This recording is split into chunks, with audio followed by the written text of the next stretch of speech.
Hi Cat Home! Welcome back to my channel. Ngayon ay mamimitas tayo ng apricot dahil ready na ito. Wait lang.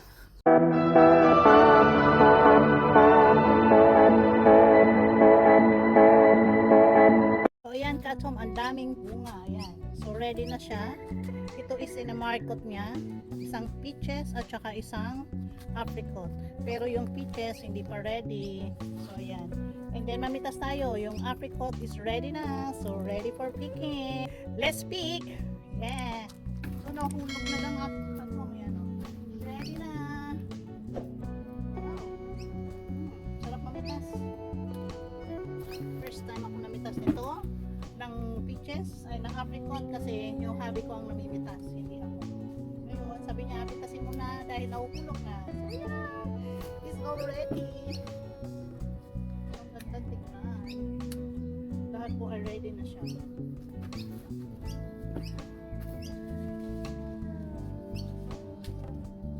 Yan, ready na. Lalagay lang natin siya.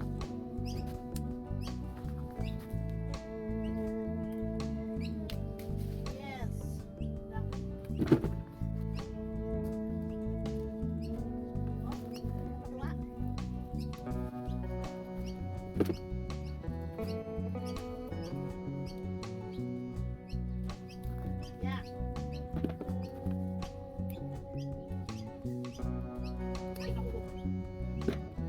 Pinahulog, kinain ng ibon.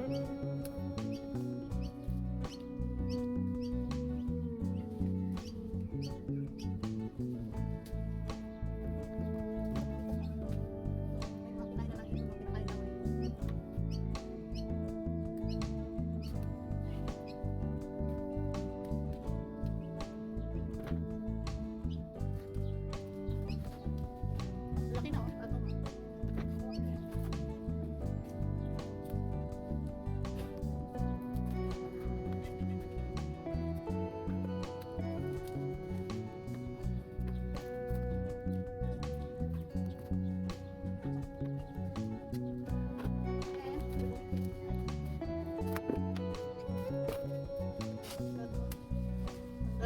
Bilis pitasin, oh. Baba ng puno.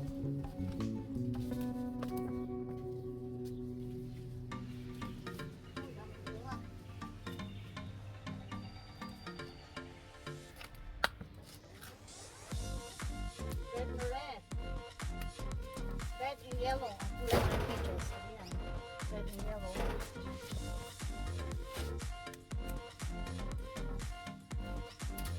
Dami kong napitas.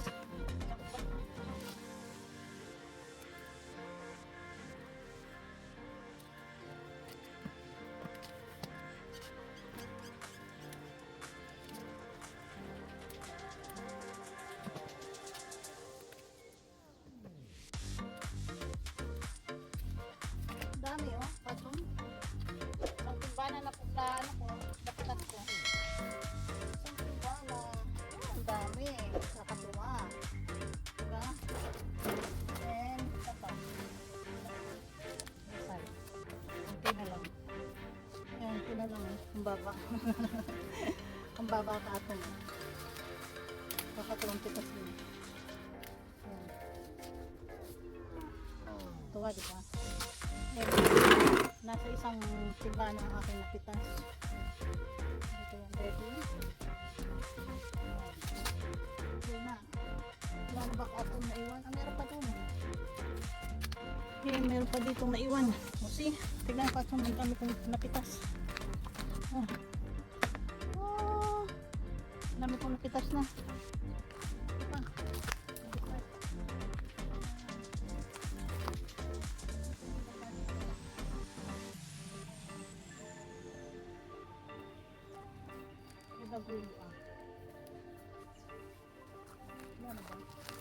Wala na. Doon naman tayo sa kabilang puno.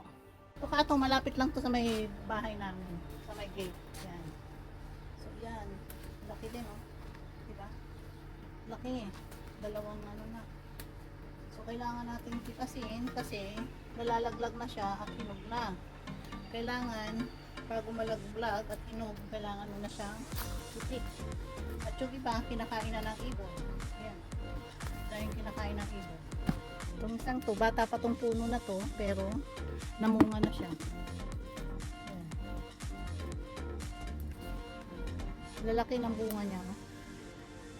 Ay! Kakatuwa.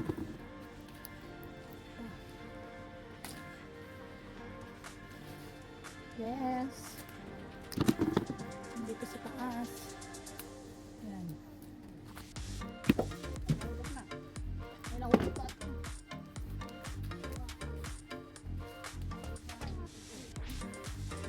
Hindi pa red. Ay, nahulog. Nasugatan.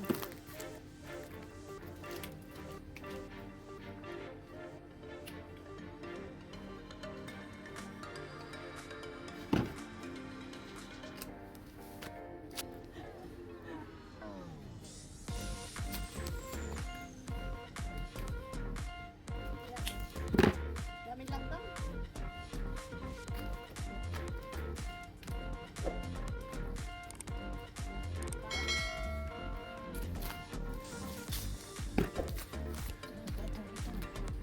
Pero hindi pa siya red.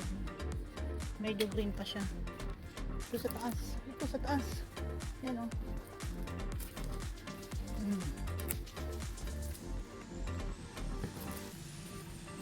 Ang sarap kainin. Ayan.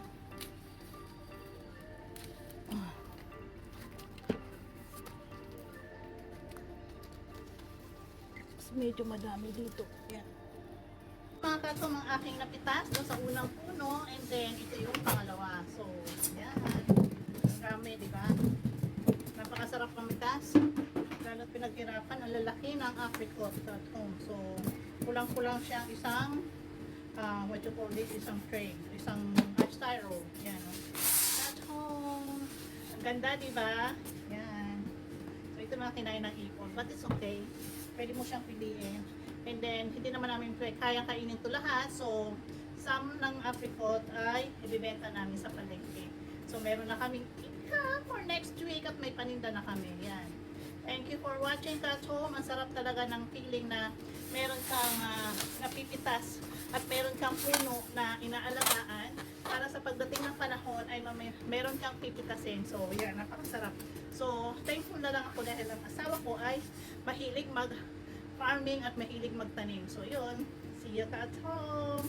Yes, apricot. God bless. So, ito na, Kat Home, yung aking mga napitas. Thank you. Thank you, Lord. Meron kami mga prutas na pinipitas. Yan. God bless us all. Try natin, Kat Home, ang apricot. Yan. Alam niyo ba, Kat Home, dito lang ako nakakain nito. Dito lang ako una nakakita nitong apricot. Sa Pilipinas, wala. Harap. Pagkain nito, mga Kat Home, iwain mo siya. Titignan mo yung gitna. Yan. Harap. Medyo maasim-asim siya. Hindi siya ganun katamis. Kaya pwede siyang sa may diabetes. Yan. Ito ay isa sa mga ang apricot, I think isa sa mga berries. Yan. Harap. Yung mga prutas na hindi ko nakakain sa Pilipinas, kat ko. Dito lang ako nakakita at dito lang ako nakakain. So yun. Thanks for watching. Yum, yum, yum, yum.